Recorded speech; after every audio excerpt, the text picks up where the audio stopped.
नमस्कार, public news देख रहे हैं आप। दिल्ली हाईकोर्ट ने जवाहरलाल नेहरू विश्वविद्यालय के पूर्व छात्र शर्जील इमाम और उमर खालिद की जमानत याचिकाएं खारिज कर दी है।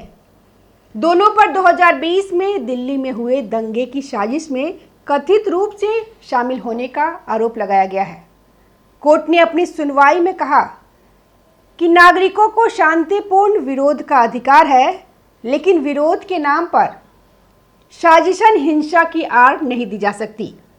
शर्जील इमाम को 25 अगस्त 2020 को गिरफ्तार किया गया था और उमर खालिद को 14 सितंबर 2020 को हिरासत में लिया गया था। फरवरी 2020 में दिल्ली में दंगे भड़के, जिनमें करीब 50 लोगों की मौत, दर्जनों घायल और करोड़ों रुपए का नुकसान हुआ। यह फैसला जस्टिस नवीन चावला और जस्टिस शैलेंद्र कौर की बेंच ने सुनाया। कोर्ट ने कहा कि इस स्टेज पर यह साफ तौर पर दिखाई देता है कि उमर खालिद और शर्जील इमाम ने सीएए और एनआरसी के खिलाफ विरोध प्रदर्शन की योजना बनाने और उसे फैलाने में अहम भूमिका निभाई। दिल्ली हाईकोर्ट ने कहा, पहली नज़र में ये साफ होता है कि जैसे ही दिसंबर 2019 की शुरुआत में नागरिकता संशोधन विधेयक पारित हुई, ये लोग सक्रिय हो गए। इन्होंने तुरंत व्हाट्सएप ग्रुप बनाया और मुस्लिम बहुल इलाकों में पर्चे बांटे, जिसमें लोगों से कानून का विरोध करने और तुरंत चक्का जाम जैसी कार्रवाई में भाग लेने की अपील थी। इन पर्चों में लोगों से पूरी व्यवस्था, जिसमें इमरजेंसी सेवाएं भी शामिल है, उन्हें भी ठप कर देने को कहा गया।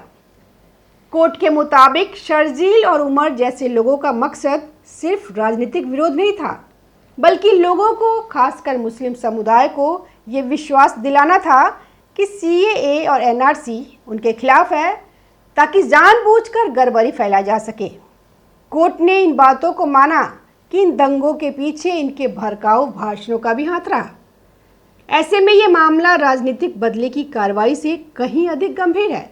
फिर शर्जील और उमर जैसे लोगों को यूएपीए जैसे गंभीर मामले हैं। ऐसे में इनके भाषणों को सिर्फ राजनीतिक मानना बड़ी भूल साबित हो सकती है।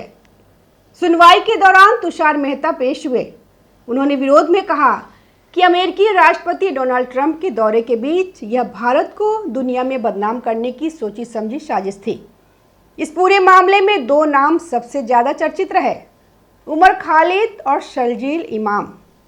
कोर्ट ने माना कि इन भाषणों को अलग थलग करके नहीं, बल्कि उस व्यापक परिप्रेक्ष्य में समझना जरूरी है, जिसमें अभियोजन पक्ष ने आरोप लगाया है कि इन दोनों के भाषण इस पूरी साजिश को अंजाम देने के लिए आपसी सहयोग, भीड़ को जुटाने और व्यवस्था को ठप कर देने की कोशिशों का हिस्सा था। बचाव पक्ष ने इस बात पर जोर दिया कि शर्जील इमाम जनवरी 2020 से हिरासत में था और इसलिए दंगों में इसकी भूमिका नहीं हो सकती। उमर खालिद के मामले में कहा गया कि वह दंगों के दिन विरोध स्थलों पर मौजूद भी नहीं था, लेकिन कोर्ट ने इस दलील को खारिज कर दिया। कोर्ट ने कहा कि केवल यह तर्क देना कि आरोपित उस समय दंगों में मौजूद नहीं थे काफ़ी नहीं है। आरोपितों द्वारा जो योजना बनाई गई और जिस तरह संगठन और उकसावे का काम पहले ही कर दिया गया, वही इस मामले का मुख्य हिस्सा है। इस वजह से जमानत नहीं दी जा सकती। न्यायालय ने यह भी कहा कि सिर्फ लंबी अवधि तक जेल में रहने होने के कारण जमानत देना उचित नहीं है, खासकर जब मामला देश की एकता और संप्रभुता को चुनौती देने वाला साजिश का हो। धन्यवाद। ताज़ा खबरों से जुड़े रहने के लिए हमारे चैनल को सब्सक्राइब करें और बेल आइकन को दबाना ना भूलें, ताकि हर खबर की नोटिफिकेशन आपको मिलती रहे।